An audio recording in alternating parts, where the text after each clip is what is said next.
Hi, welcome to Off Script. I'm Zach Lewis. And I'm Dr. Draper. Today on the show, we'll be taking a look at In the Heights. Yes, the musical theater production has finally arrived in cinemas, only like a year and a half after it was originally supposed to come out. It's also on HBO Max. We watched it. We're going to tell you whether or not it's worth your time. We're also going to take a look back at an old 2015 classic, Mad Max Fury Road, in Chrome edition. Yes. Those of you who don't know, the director George Miller put out Mad Max Fury Road in glorious black and white, black and chrome, as he called it for the film. It was screening recently at the historic Texas Theater. Andy and I triumphantly returned following, pandemic closures over there to watch the film, see what's going on. We're going to report back with what's going on. A quick apology for last week. We didn't do a show, and we were supposed to, and we didn't because my computer was on the fritz, and it might still go on the fritz this week. So watch out. If you're hearing this right now, we've made it, right? So you're good. But otherwise, anything can happen. And before we get to everything, I guess, when you talk about the news, Andy, a lot of exciting things have happened in the last 2 weeks. Unfortunately, we don't have a lot of news to show for it. Our first story, Cruella has a sequel in the works at Disney. I don't believe it. This is an exclusive story out of the Hollywood Reporter. Andy, how surprised are you by this movie getting the sequel? Not at all. Disney likes to really capitalize on their properties. When they decide to go in a direction, they want to milk it for all it's worth. The Maleficent Sleeping Beauty prequel also had 2 movies, so it's not really surprising. Also, Cruella was really well received. It had a good opening weekend, as well as a good critical reception. So it's not surprising that they're going to make, the Cruella verse. Yeah, it's doing super well. It's got a 97% audience score on Rotten Tomatoes. It's got an A in every demographic from Cinema Score on opening weekend. In theaters, it made about $48.5 million globally, and we have no idea how much it made on Disney Plus. It's there available globally for $30 with the premium VOD subscription. We have no idea what it made over there, but obviously it's doing well enough. They've already greenlit a sequel. Do you think Disney's jumping the gun on this? Because I know they're swinging hard with the live actions, man. Like they want people to like this stuff. So here we are, right? We're getting another one. Yeah, I mean, when you got a hit, you got to just keep going with it. You know, if it had bombed completely, it probably wouldn't have. But I mean, they did a good job, and like I said, it was actually a lot better than a lot of their other live action remakes. I am kind of curious to see where the story goes, because it's very, very different from. It's not really the same character from the cartoon, since skinning dogs isn't really in fashion anymore. So that they had to really kind of adjust some of these traits about the character so that she's like a bad guy a villain that you like. So it'll be interesting to see where the the story actually goes. There'll probably be a lot more kind of original storytelling. Yeah, I mean, for the most part, they managed to accomplish this. We reviewed Cruella in full just a couple of weeks ago in episode 144. You can go back and check that out. But for the cliff notes, in case you missed it, Andy and I both liked it. Not a bad film. Pretty good step, I think, in their live action direction. It seems like Emma Stone really likes the role. I'm assuming she's on board to do this again. They've got the same director, Craig Gillespie, and screenwriter Tony McNamara expected to return. Not bad. I mean, I'm not going to say it was lightning in a bottle, but it was certainly some kind of thunder. So if they're going to get a bit of that again, then, why not? And who knows? Maybe they'll dip a bit more into the Dalmatians lore, right? Does she actually want to skin the puppies? Maybe she has some, I don't know. Who knows where it'll go? But I hope they'll have as much fun with it as they seem to have with the first one. So yeah. And with that, we should move on to story number 2, In the Heights. First film we're reviewing on this episode is at a bit of a box office upset after its second week in theaters. I think second week, or was this the first week they're reporting on? This is the first week for In the Heights. Yes. So in its first week in theaters, In the Heights made less money than A Quiet Place Part 2, which is not great. Andy, what exactly happened here? Right. So A Quiet Place is actually in its third week and made more than a brand new release, which doesn't look good. And also, if we look at A Quiet Place, they opened around 50 million over the weekend. So In the Heights is open much lower. It was on a budget of between $50 and $55 million. It's been kind of hyped up or been marketed pretty heavily for a while. It was supposed to come out last summer. I believe, and was delayed because of the pandemic. It's kind of a difficult time, I think, to release a musical. You have a lot of competition from summer blockbusters, and this would be a better maybe Christmas time release. But then it would have to compete with Steven Spielberg's West Side Story remake.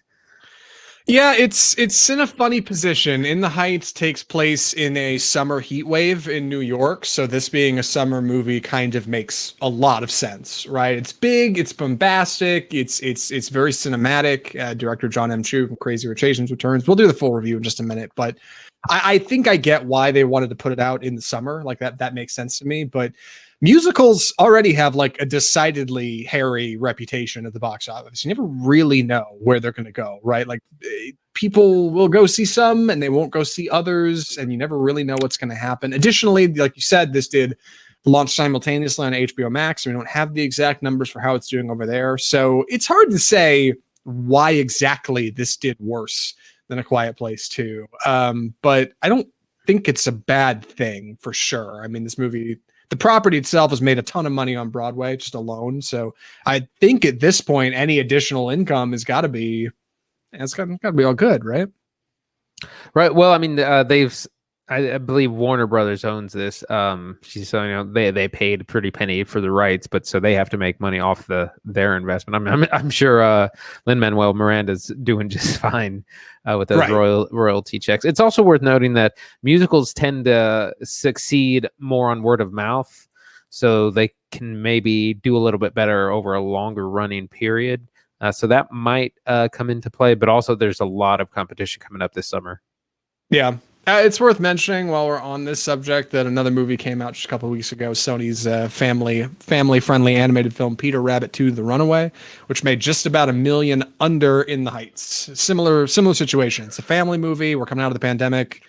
It's still a little unclear what exactly is going on at the box office, but what we do know is some people are going back to see movies, which is not so bad, including us, which probably feels like a good transition to jump into the proper review for In the Heights. Andy's going to be graciously taking the summer on this. Andy, real quick, because I didn't actually ask, any other thoughts on the story before we jump in? No, well, we're going to be discussing this a little bit more in depth in our middle Death of Cinema segment.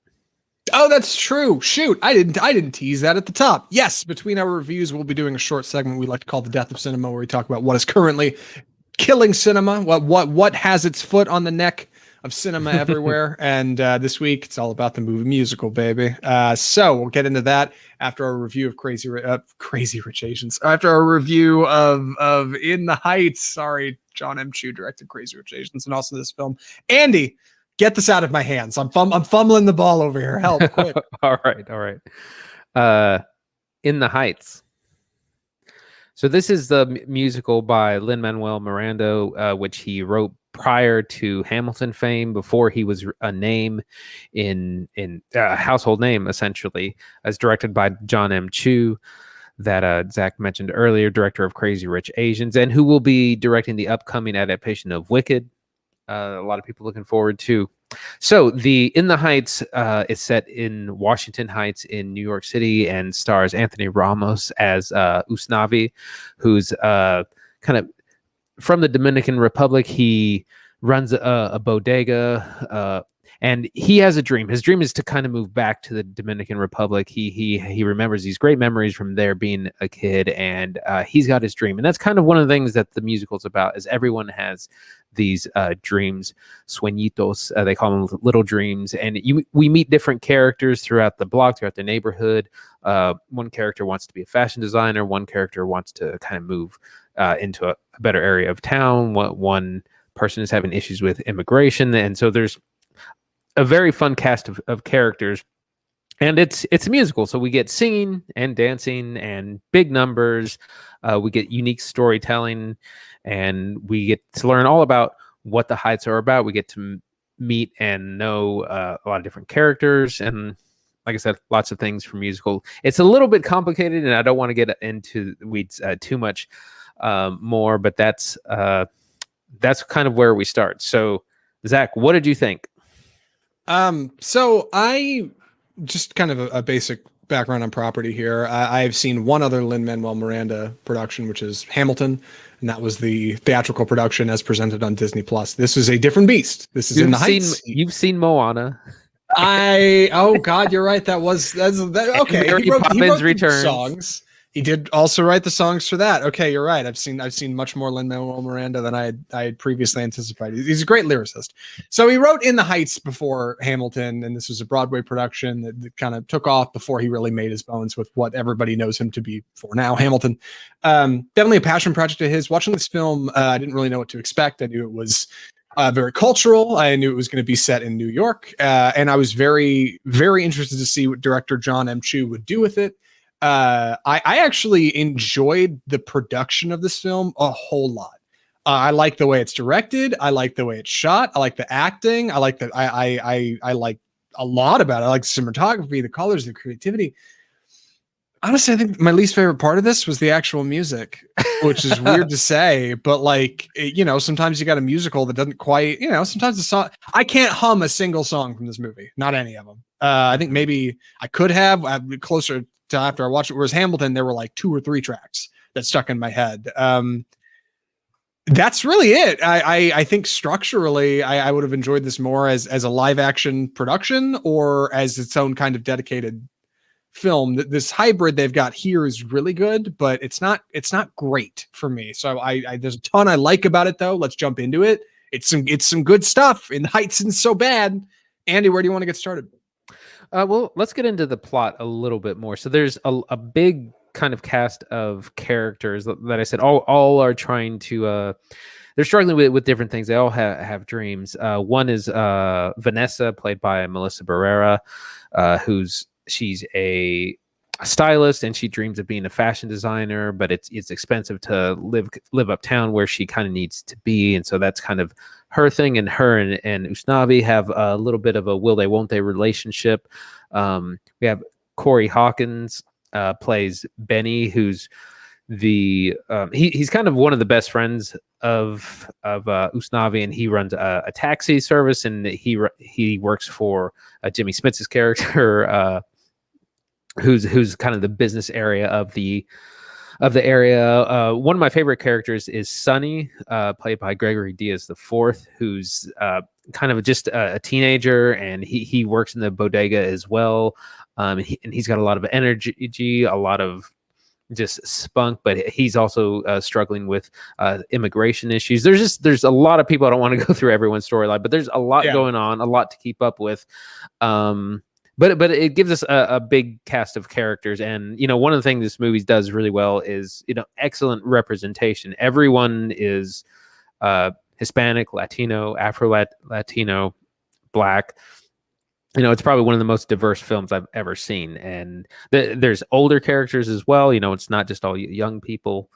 So there's a lot going on with these different interweaving storylines, but there's also an impending blackout, which is we see kind of count down 3 days, 2 days, 1 day to the blackout, and that's going to be kind of a big event in the middle of the film. Yeah, great box office summary. Great summary of kind of events. We're not a spoiler show. We're not going to dig into what exactly happens and where the plot goes. So you don't have to worry about that. But Andy's right. There are a lot of characters. This is adapted from a Broadway play. It's 3 hours long, and I think that's where I really find the brunt of my issues with the films. But regarding the performances, I was really pleased with everybody. Very smart performances. Everybody feels very authentic, and that's because they've got a diverse cast of people who clearly care, of people who clearly have, I think, a part of their lives tied to these characters they're playing. And I think it feels healthy, it feels authentic, and it feels real. Which is, in a way, what it's supposed to feel like, right? Watching a production. Anthony Ramos. That's how you say it. Yeah. Ramos.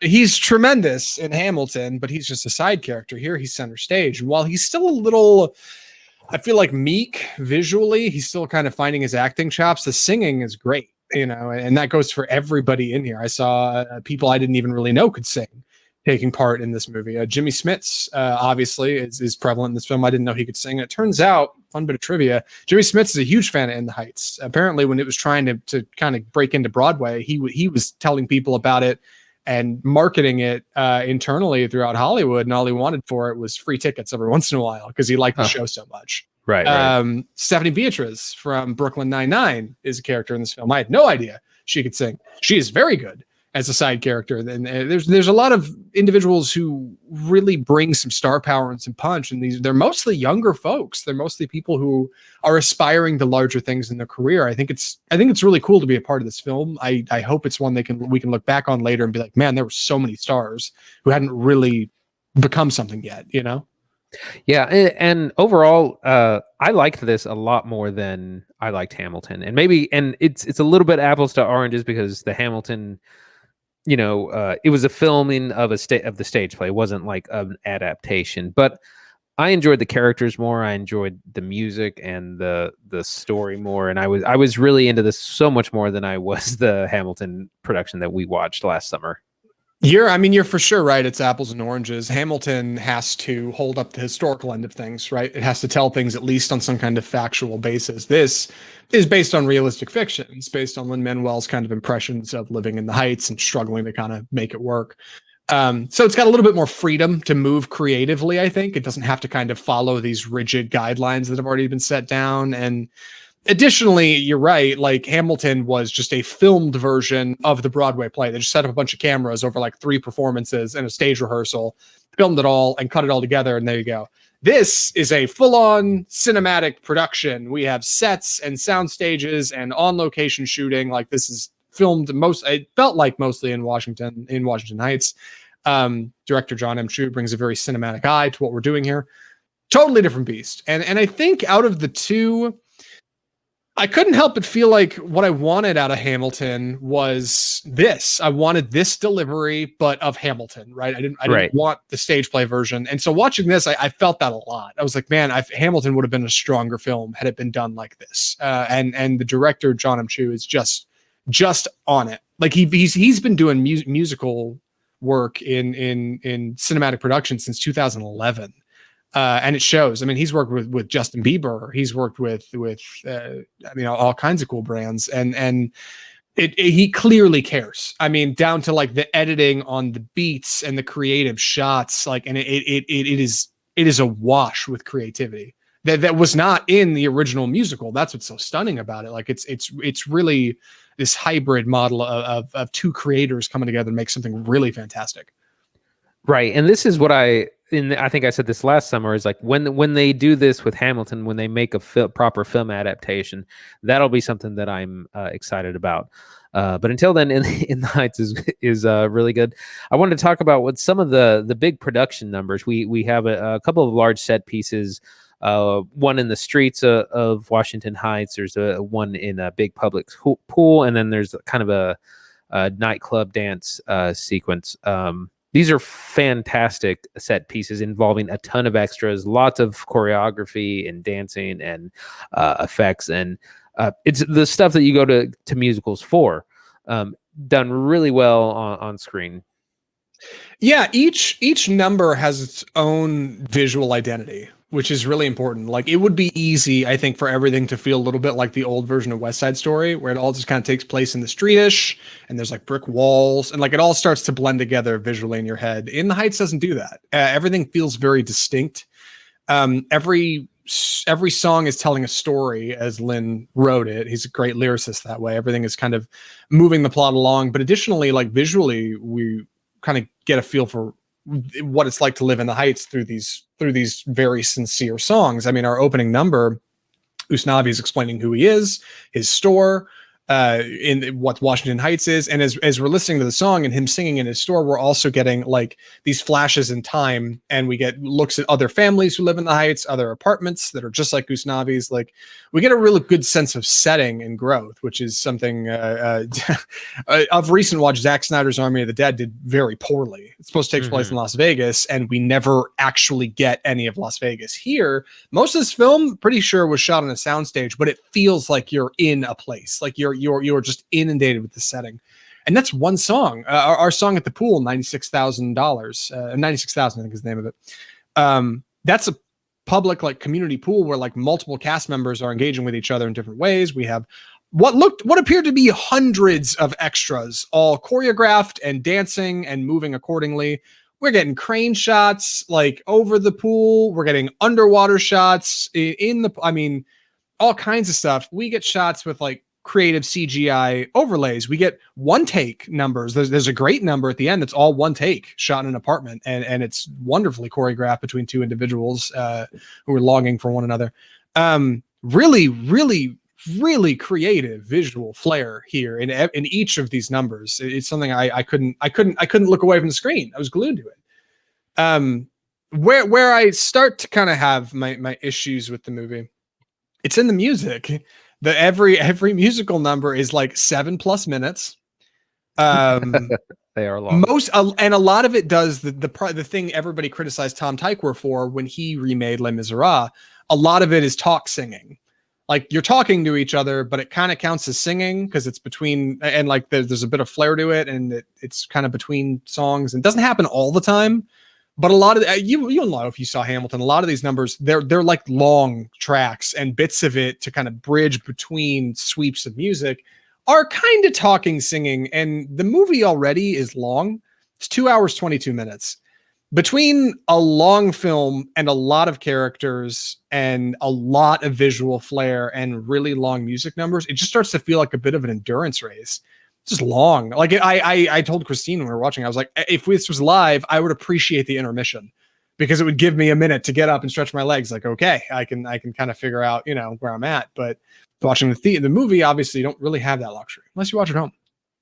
Yeah, it's very long, and not sure what they would cut. I mean, I think it's very good, but it's reducing a 3-hour musical into 2.5 hours or less is quite the challenge. And the length, I don't think is a bad thing, but it does wear on you a little bit.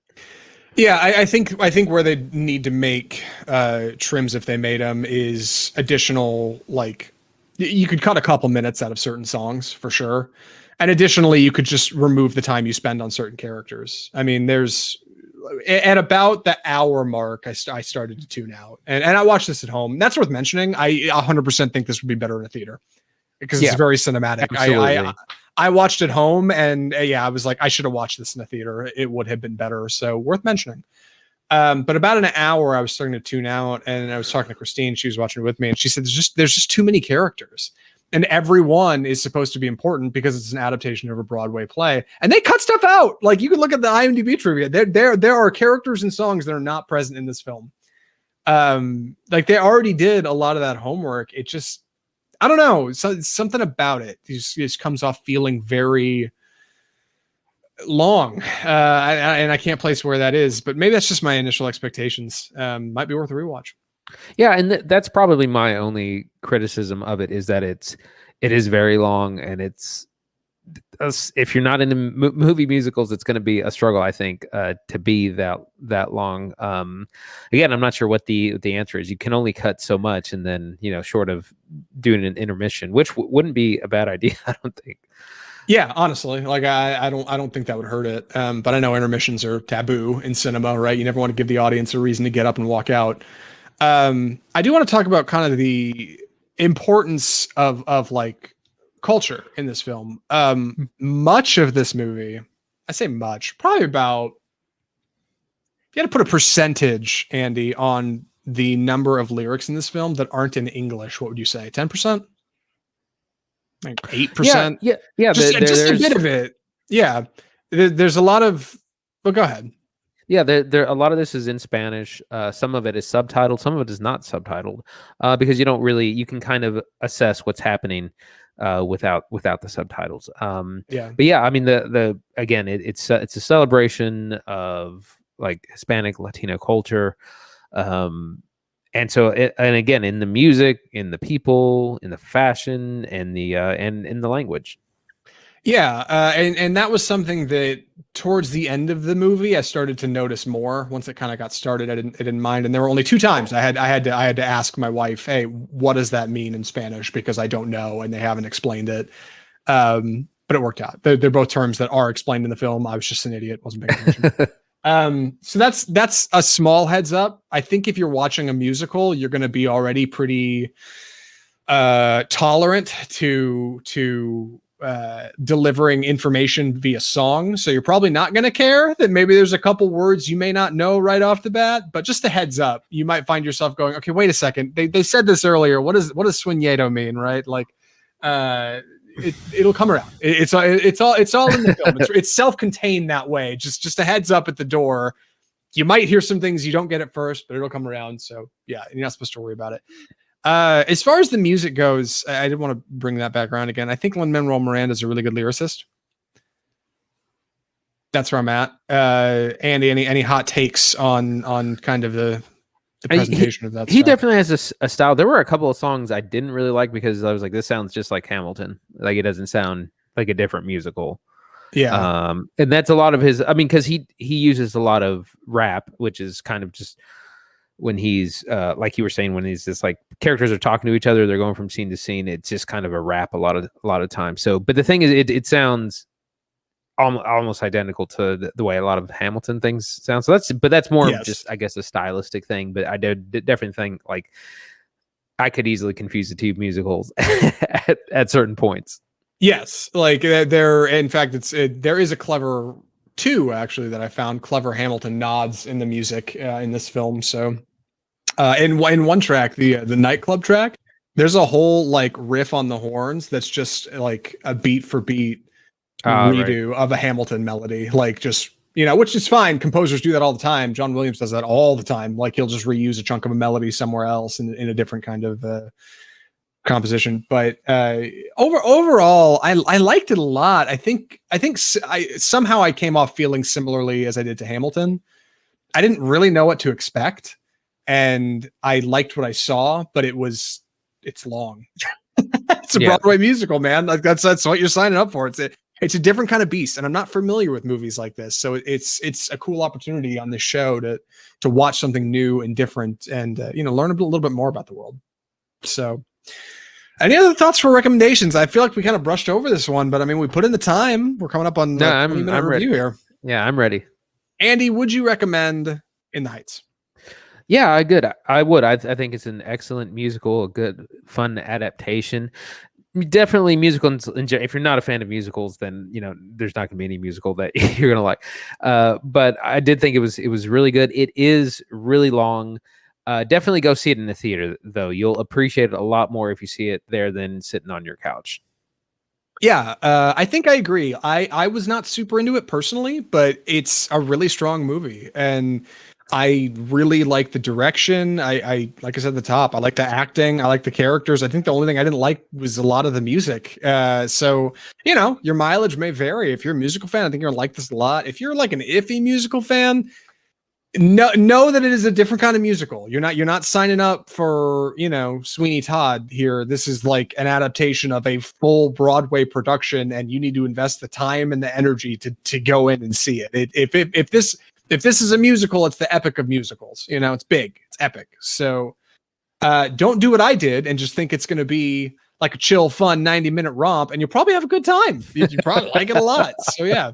So that's In the Heights. Not a bad showing. Something I'm glad we got to watch, and I'm glad it came to home. You could watch it on HBO Max, but I agree, if you have the means, watch it in the theater. I think it'll be much more enjoyable. So that's that. Now, speaking of In the Heights, we need to talk about what is killing cinema this week. Andy, you mind giving us the intro here? It's time for the death of cinema.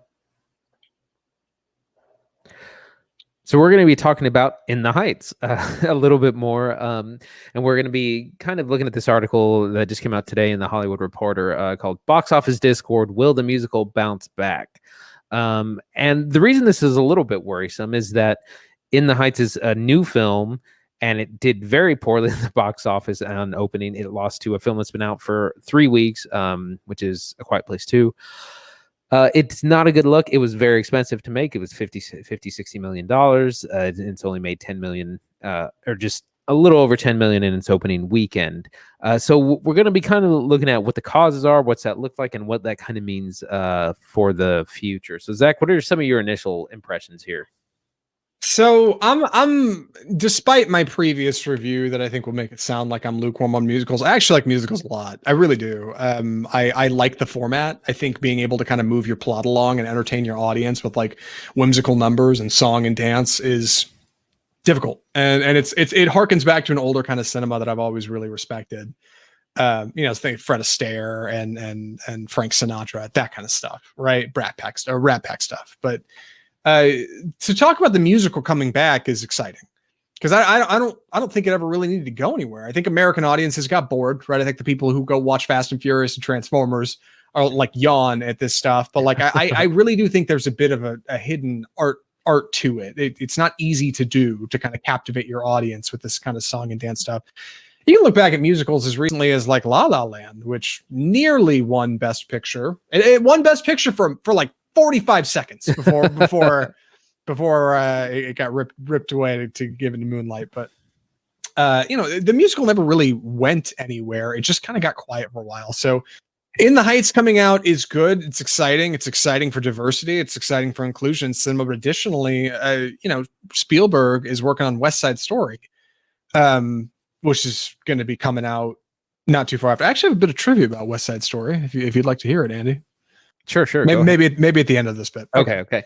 Well, one of the things that this movie I think has we're kind of against it, or that has made things difficult. First of all, is just the release date. You're releasing in midsummer, which, even though this is a weird time, we're coming out of the pandemic. It's just a strange time, and normally you would have been getting crushed by everything else anyways. Summer is where the big blockbusters come out, and you're doing a very well done but kind of niche musical. It's just kind of an odd time. Christmas would, I think, be the better slot, or maybe spring. But like I said, of course, then at this point you would be dealing with West Side Story.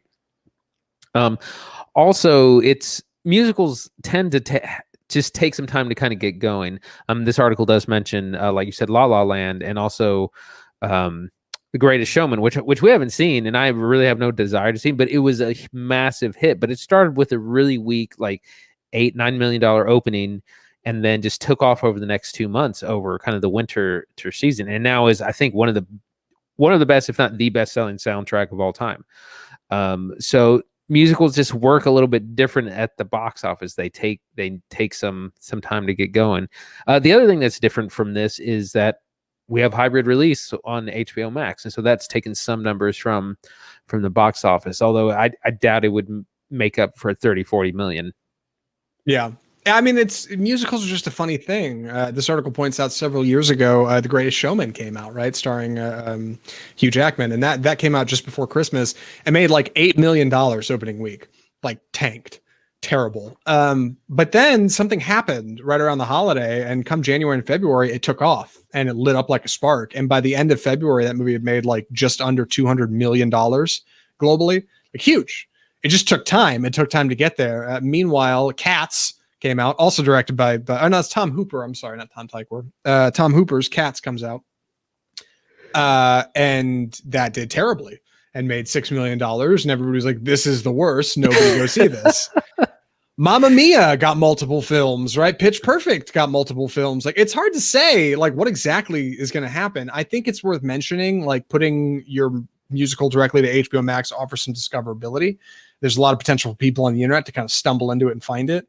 But you've already got a narrow audience, I think, when you're making musical, right? Your audience is going to trend female, most likely. It's probably going to trend 25 to 45 range. And already it's hard to get folks over 35 back to the movies, according to initial kind of box office returns. Like, there's just a lot that's fluid right now, and it's hard to say why it's doing poorly. It's hard to say it won't go on to do better, but it is interesting that we are getting this and West Side Story very close to each other. And I will be really curious to see what West Side Story's take looks like, because I think that will be larger for sure. Yeah, I mean, that's going to be huge. And unfortunately, like, come Oscar season, this is going to be competing against West Side Story, and it's probably going to be a whole lot of no contest. Yeah, well, listen, this movie is very well put together, and it's been a minute for Spielberg. Listen, I'm not going to say Spielberg's over. Yeah, I'm not going to say Spielberg's over and done with, but like, it's been a while since I saw a Spielberg feature. And I thought, my God, that knocked me down, like some of the numbers in this film did. I'm not going to say that's going to be better creatively done. I'm not even sure, but it will come out later. That'll be in Christmas. Theaters will be open. December is a huge season for movie theaters. Additionally, people are going to be with family. You need something family friendly to go see. And West Side Story is a legacy title. It's existed for a long time. There's already a film that's out.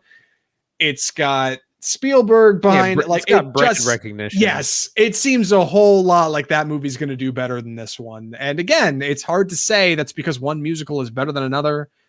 I don't know, but I am excited by studios swinging for the fences on this stuff. I really am. It excites me when Warner Brothers says, hey, we're going to throw down $50-60 million to make this musical because we really believe in it. You know, it excites me when Steven Spielberg says, hey, I know it's been done before, but I want to take another swing at this kind of old property that's always been near and dear to me. I think it says something about the staying power of these features, right? It says something about what they are. And I believe in that. I really do. I'm glad we're able to have conversations like this. If anything, I'm rattled because I'm worried this is going to encourage Universal and Blumhouse, somebody else that makes stupid horror movies, to keep cranking out garbage, because who knows, you might beat the next hot box office musical in week 3. So I don't know. I'm looking forward to A Quiet Place Part 3, I guess is what I'm saying. Mm-hmm.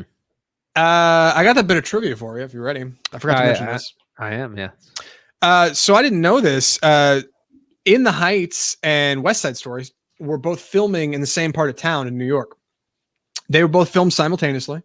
They filmed so close to one another. Director Jon M, director of In the Heights, said that in certain scenes you can see Spielberg's catering truck in the background because they were within like city blocks of one another. Apparently, on the day they were filming Maria's big number, Lin-Manuel Miranda snuck over to their set to watch it because Spielberg was like, "Hey man, come check out what we got going on over here." And he was like, "All right." That is so nuts. That movie, I think, is going to, at least in appearance, look an awful lot like this one. I know it's a different time, obviously, but it is like the same part of town. Like you could walk it as far as the sets are concerned. So just a weird bit of something, man. Yeah, musicals they got some kind of action behind them. It's just hard to tell what it is right now.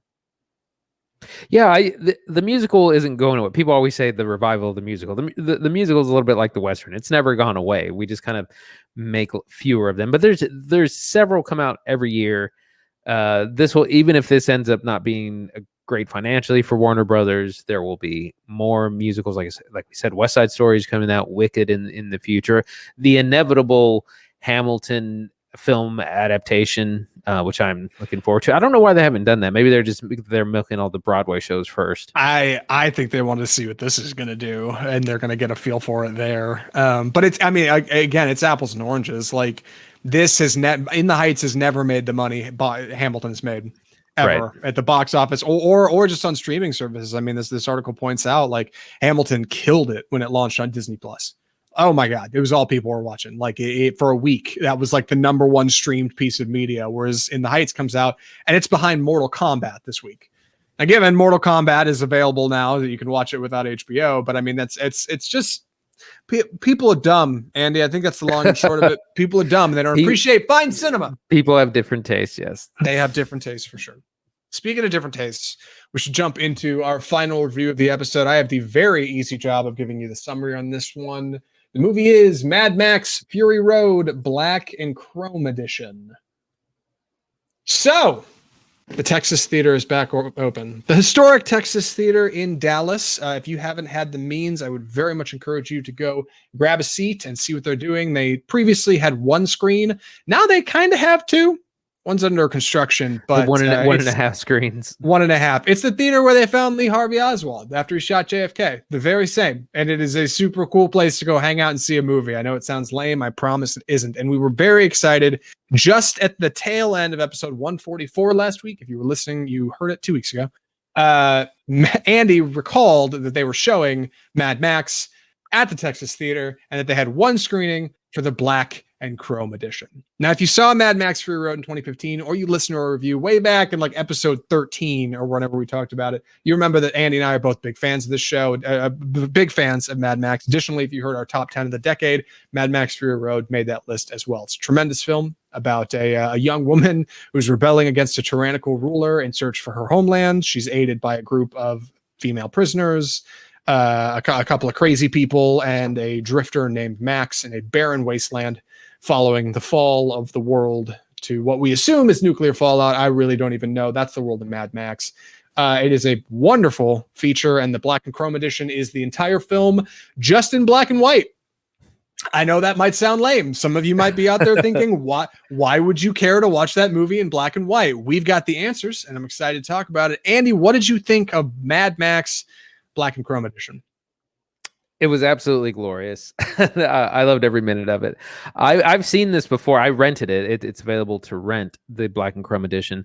So I have seen it on the small screen, which I thought it looked really brilliant. I think because it's a very bright film, it mostly takes place during bright daylight, that the black and white contrast works really well, as opposed to something like I did take the time to watch Justice League in black and white, Zack Snyder's Justice League. It doesn't work very well because there's so much CGI and so many effects. It all just kind of looks like a blur. But this is one of my favorite movies. I think this was my top movie of the decade, the previous decade. Love everything about it. Love the characters. Love the themes, story, so much action. And I love this edition. And George Miller originally wanted it in black and white, and then basically he loved it. He envisioned it in black and white, but then also, enjoyed it in color. And eventually they just went with the color version, but absolutely one of my favorites. Yeah, it's worth mentioning. I think it's a little like in vogue now to put out like a black and white version of your film. Yeah, obviously it's easy to point at Zack Snyder and say, hey, he did that with Justice League, maybe make a little extra cash or get a few extra views. I don't know. But in 2015, there weren't a whole lot of people doing it. And George Miller saying, hey, I have this completely black and white vision of this otherwise visually stunning film that I've created, and I'd like people to see it in theaters. It was weird. I remember the first time I ever heard about Black Chrome Edition, it was like an interview where he talked about making it like a special feature on a Blu-ray or something. And then it got delayed on the initial Blu-ray. I went and bought Fury Road the day it came out on Blu-ray, and I was mad as hell I couldn't watch it in the black and chrome edition. Mm-hmm. Christine was like, just turn down the saturation on the TV. I was like, no, that's not how this works. By God. Like, that is not, I mean, you could, but I don't think it's the same. So additionally, I was super excited to find out we were catching a theatrical screening. This movie is awesome in theaters by itself. Even in color, it's great, right? Like in black and white is definitely its own beast. We'll talk about it in a second. But just a PSA, if you have the means, please go see Fury Road in a movie theater. If it is coming to you, take the time. I know you've seen it already. You're like, yeah, I already saw it. No, dude, real talk. Please go see it in a movie theater. Like, oh my God. Just comes off the screen. Especially now, there's a lot of theaters are doing a lot of these retro screenings right now to get people back in addition to the new releases. And so that's the whole reason this was playing. There was, the Texas Theater was also doing Indiana Jones and some other classics. And that's part of the reason they were showing this at all. Yeah, they were also doing The Great Muppet Caper, which sounds like a joke, but it wasn't. And part of me wanted to go see that too, because like, come on, when are you going to go see retro? Dude, go support retro screenings, please God, support cinema. Anyway, so the Black Chrome Edition, right? I think a lot of people look at this and they think, okay, it's just Mad Max Fury Road in black and white. It's not though. It's so much more than that. Andy, go ahead, tell people what it is. What do you mean? What it is? There's well, what okay, can I go ahead? Go ahead. I feel like you're itching. Yeah, I'll jump into it. Yeah, I will. So the most recently, the last black and white film we went and saw for this show was Parasite. We went and saw the black and white version of that. And you may remember my review for that. If you didn't hear it, I'll sum it up. Black and white is so much more than just like taking out the color of a movie, because you get a lot more detail that you couldn't previously see. When you reduce color down to just simply black and white, suddenly everything has greater contrast and you can see things that are sharper that you didn't notice before. You'll be able to read text in a scene on the back of a wall that you couldn't really see before. You'll see the wrinkles on somebody's face in higher definition because the contrast is brighter. Usually there'll be a bit of film grain that you can see in there that might be covered in color correction that you wouldn't have seen otherwise. You get to see a version of the film that most don't, and it's special and it's unique and it's new. Seeing it in theaters obviously makes it even more special, which is why we were excited to go see it. But seeing the world of Mad Max presented in black and white is a stark thing, because every single line and etching and jagged cut is so much more brutal. The harsh desert is so much more harsh and savage. I mean, it looks like they're out there. It looks like they're out in an alien wasteland. They're on another planet. They look like they're on the freaking moon. Like they look like they're in just this completely different setting. And these people we're watching in this movie are inundated by this. They too have a lack of color in their faces. They lack this kind of spark in their souls that we're used to in our living, breathing green world. None of that exists in the world of Mad Max Fury Road. And taking all of the color out of it takes any kind of quality positive emotion that might have been left just completely out. You don't even get these rich orange hues of the desert anymore, or that brilliant like teal tone of the sky. It's gone. There's just nothing there. And like, it makes it so much more Spartan in a way that I really, really liked. I really did. And I love the coloring in Fury Road, by the way. It is a bit hyper saturated for those of you who may not recall. Like, the desert is not actually that bright orange. The sky is not actually that bright blue. Right. So reducing it down to nothing seems on its face that would be a bad idea. But personally, I thought it was really, really tremendous. A bold vision for an already bold film. Yeah, what I wanted to mention, one of the things that stands out to me is that the black and white really hides the seams even better. And what I mean by that is that the effects are more convincing. The CGI is more convincing. It's like I said, the line between what are props and real things and computer generated effects is completely blurred, and it just mixes and meshes. It again just throws you into the world a lot better. Yeah, it really does. That giant, a lot of the weather effects I think that are present in Mad Max Fury Road, especially like the giant sandstorm at the end of our kind of first really large action driving scene. In my head, I was like, that's going to be a lame scene because you're not going to be able to see like the definition of that storm. You're not going to be able to see these big purple like clouds and like these crimson streaks of thunder that's going on in kind of this huge sandstorm. But that's all still there. And if anything, like it blends better in the world. It looks less like CGI because all of it just kind of is this jumble of like black and white and chrome and gray tones that has a surprising amount of personality to it. And it's one of those things, like most people don't see it that way, right? Like I think 90% of theater goers would say, okay, I can watch a movie in black and white, I can watch it in color, I'll take it in color, thanks. But like, if you're willing to kind of look a little deeper, you'll be surprised what you find. Mad Max Fury Road has so many brilliant practical effects. And watching it back, you might think, oh yeah, okay, there's some good practical effects for sure, but there's some CGI too. And Andy's 100% right. The black and white blends it better than you would think. And suddenly, like things you're looking at, you just get lost in the film more. You get more immersed, like you're more into it, and being kind of swallowed up by a big screen. Suddenly, a guy falling off the side of a car as it explodes in glorious fashion doesn't just look like a CGI character falling off a physical car. It looks like a really brilliantly choreographed action scene, and also a little bit of CGI on the side, maybe, if you notice. Every explosion is richer in black and white because you see like the flames come out and you see it kind of lick the sides of these cars as they're exploding in glorious fashion, and like every wrinkle on a Morton Joe's face and like every gunshot, the crack of a weapon going off, like all of it just like explodes onto the screen in a way that you wouldn't think would work, but man, it totally does. Yeah, I think you mentioned practical effects, and the practical effects are so good in this. Like the cars that were all built by hand, that are all of this amalgamation of different eras of cars. The weapons, the guns, the clothes, like they're all that is so good in color because they had it had to be convincing. So it's all this culture and world they created. It's done so well down to the last detail, and in black and white, it's just so much more sharp. And again, that's one of the things I think hurts something like Justice League in black and white is that there's not enough practical effects for the camera to latch onto. Whereas this has the car, like I said, the cars among everything, the cars, the people, the the makeup, the scars, the pain, all of it just looks so good. And even some of the night scenes, which is what I was kind of worried about when I first was going to see this. I was like, well, how's this stuff at night going to really look? But that looks sharp as well, because there's a lot of strategic use of like car lights throughout those sequences. Yeah.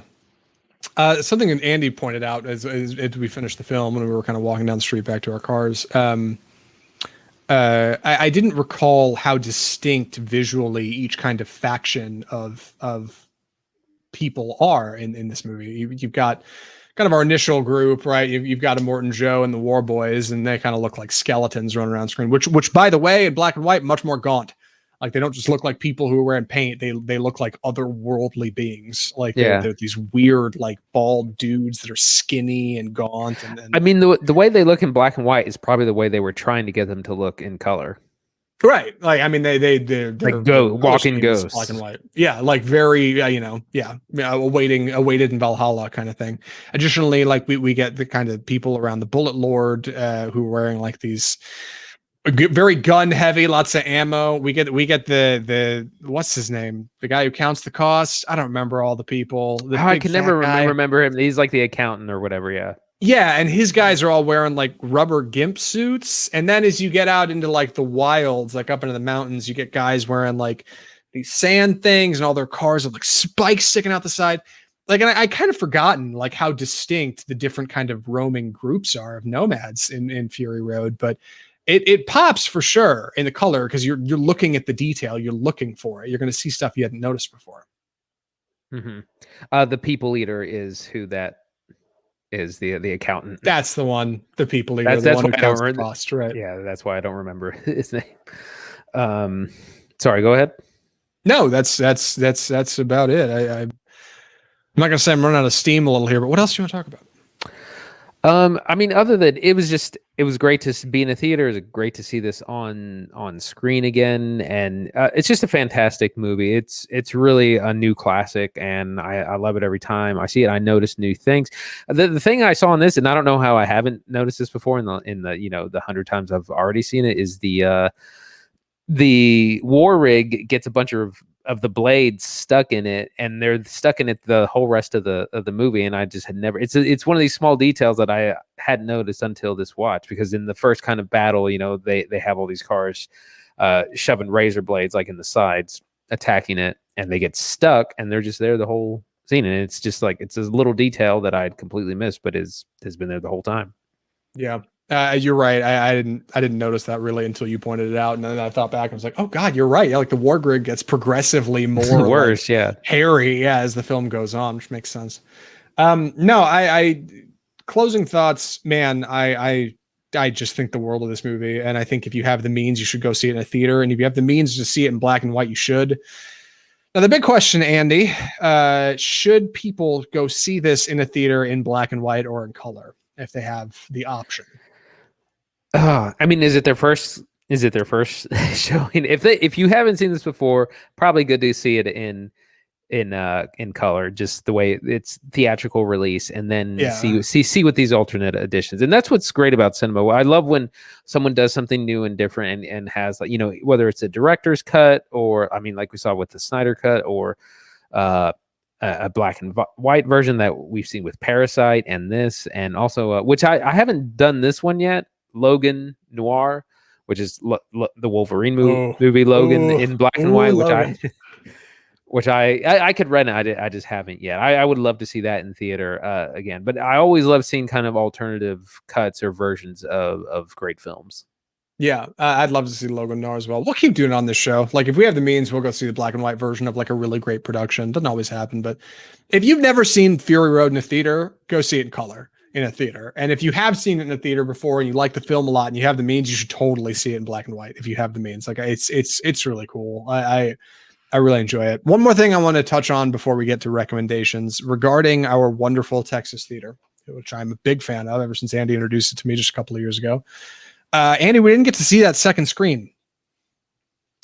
No, not yet. And for those of you who aren't familiar, the Texas Theater has a large ground floor, and then it has a balcony area which has just never been used. Like they wouldn't let people sit up there, and they're going to turn that balcony area into its own enclosed theater that's going to hold about 170 people. So that's pretty exciting. Yes, really wish we could have gotten up there to see it. Ideally, whenever they do have that open, we will go see a movie there and report back. Love the Texas Theater. We need to get them to sponsor the show. They will not. They will never sponsor the show. They're not. They would sponsor for free. Like if they had to pay nothing, I'm sure they would. But it's not where we're at right now. But anyway, love the Texas Theater. If you have the means, go see a movie there. And yeah, that's the thing. Although I said I'd say this when we watched the movie, and now here I am saying it, and I feel like a jerk. If you do go see a movie there in the next few weeks, call them up and make sure they're not running any like construction equipment during the movie. Some kind of fan or something running during Mad Max. That's it was right. Just a little distracting. I'm already hard of hearing. I got to be able to hear stuff, man. So anyway, Andy, would you recommend Mad Max Fury Road Black and Chrome? Oh, absolutely. This is one of my favorite movies of all time, a modern classic. It's always good to see alternate versions. Really interesting and very different to see it in black and white. So highly recommend if you can get around to it. Same here. Movie's a pleasure. Movie's a treat. It's a delight, by God. If you have the means, please go see it in a theater. If you don't, watch it at home. And see if you can get yourself a copy of that Black and Chrome edition. Don't just desaturate your TV. It's more than that. It is. It's the director's vision or whatever. So, yeah, that's Mad Max Fury Road Black and Chrome edition. Andy, what are we watching next week? All right, next week is going to be a double feature on streaming. We're going to be finally looking at The Conjuring, The Devil Made Me Do It, which is streaming on HBO Max. And then we're also going to take a look back at Those Who Wish Me Dead, which is also streaming on HBO Max. And Zach and I have both watched this about a month ago, and we've been wanting to talk about it, but we've had some technical difficulties. But that's what we're looking forward to next week. And then at the end of the month, we have, of course, F9, the next installment of the Fast and the Furious saga. I know we're committing a bit of podcast taboo here by reviewing a film we both already saw like a month ago, but listen, when you do a movie podcast and you watch 2 movies a week and you watch one and then end up not using it, it just haunts you. Like you got to talk about it. So yeah, we're going to talk about Those Who Wish Me Dead. We're also going to take a look at The Conjuring. I'm excited to see what The Conjuring's about. I've heard good things. And I have not seen any Conjuring films. So it will be a fresh start for me. I'm excited to jump into it. If you liked what you heard on the show today, if you like what we're doing here, maybe want to hear more, keep up with us next week. You can subscribe to the podcast on your favorite podcast platform. You can leave us a rating and review down there too. It's pretty easy. Tell us what you thought of the show, what you think of Andy and I, what our hot movie takes. We appreciate your opinions. We're always happy to hear them.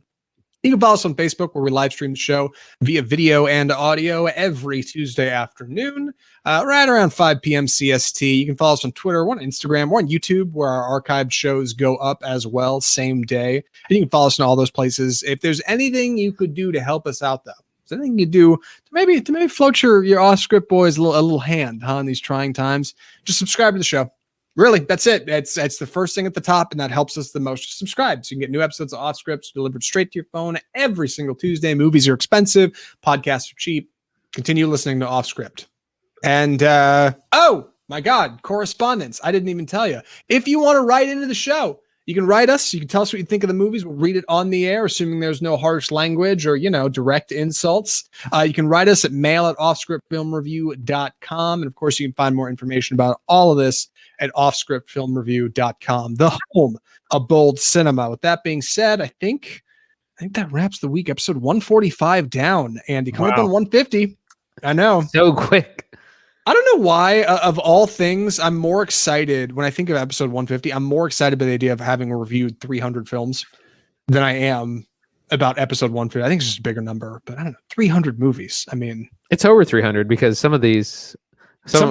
We did a couple of 3 when we first started. We foolishly try to do 3 movies a couple of times. We've done a few oneers too. That's true. So that's probably about right. We'll add it up. We'll see. Anyway, from all of us at Off Script, the home of bold cinema, thank you for listening. I'm Zach Lewis. And I'm Dr. Draper. Thanks for listening.